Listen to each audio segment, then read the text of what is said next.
everyone, this is Ronnie and I am back at the Kitaholic Kits YouTube channel this week to create a 12 by 12 layout. If you know me, you know that I very, very rarely do 12 by 12 layouts, but I decided to give it a shot because I saw this beautiful painterly style paper from Heidi Swap and I just couldn't bring myself to cut any part of it off and to turn it into a 9 by 12 layout. Plus, I wanted to tell the story of my daughter's first big proper haircut, and so this is the size of the photos that I printed, and they just happen to look really good on a 9 by 12, 12 by 12 layout.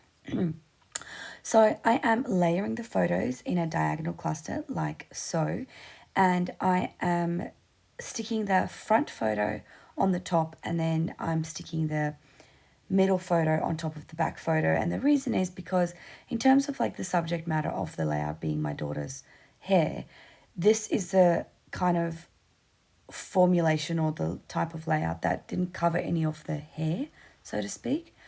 And yeah, so I am adding that in, and then I'm actually pulling some flower die cuts that we got in a kit, I feel like a few months ago. Oh, also I'm making those a little bit wonky because I thought it looked a bit nicer and not so blocky and so straight lined, and yeah.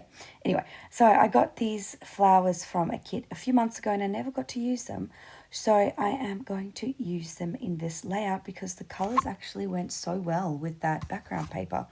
And that's one great thing about Kitaholic Kits is that you can always repurpose older items in new layouts. And so this is just one example of how I did that. I'm building these 4 clusters around the photos and I am sticking them all down. And then it's just a question of gluing it all and sticking it onto the page.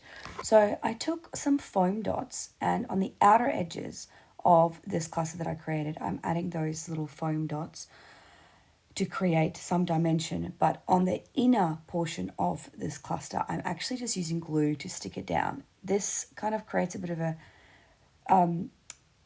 very dimensional look, and because the middle is stuck down and then it sort of sprays out with dimension. I didn't explain that very well. Adding this little piece from the die cut pack. Again, I love when we get these papers and these die cut packs that match match each other. They come from the same collection because you just know the colors are going to match. So it takes almost no thought for me to put this together because all the colors are automatically kind of matchy-matchy. I was thinking of my title and I was going to write a title with those alphas, but I decided to use this beautiful cursive puffy thickers instead. And I actually struggled a little bit with this because I definitely wanted to write remember something. And I stuck down remember, and then I realized I needed to leave space for journaling. So I got my little journaling label sticker, and you'll see that in just a second. And I was going to stick that down, but then every single word that I could put underneath remember kind of really, as you can see there, it really overlapped right onto the journaling sticker. So I was umming and ahhing, and eventually I settled on remember this, which is less exciting, yes, but it's still a very normal title.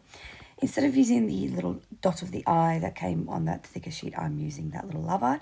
And now I'm going to go into these little circle chipboard sheets, stickers, and I'm going to add them to my pre-existing clusters. That's just my daughter there in the corner going through the whole alphabet and telling me what the letters were. So anyway, so I'm going to continue sticking these. I'm trying to pull the circle chipboard stickers that don't have words on them so much because other than that yes one as well, obviously, but I'm trying to use the ones that have more of a pattern to blend into the floral clusters.